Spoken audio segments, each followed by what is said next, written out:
नमस्कार मंडळी, चला बनवूया जिंजर बॉल्स। आता तुम्ही म्हणाल जिंजर बॉल्स हा काय प्रकार आहे बुवा?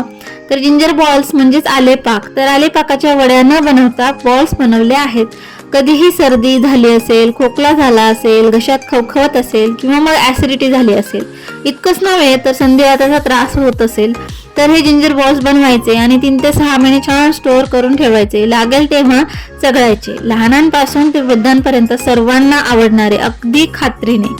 यात लक्षात घेण्यासारखी एकच गोष्ट आहे, ती म्हणजे पाक झाला आहे हे कसे ओळखायचे? तर वाटीमध्ये पाणी घ्यायचे, पाकाचा थेंब त्यात घालायचा आणि पाहायचे की पाकाची गोळी बनते का। गोळी बनली की समजायचे पाक तयार झालेला आहे। मग गॅस बंद करून पाक थोडा थंड करून घ्यायचा आणि नंतर याचे बॉल्स बनवायचे।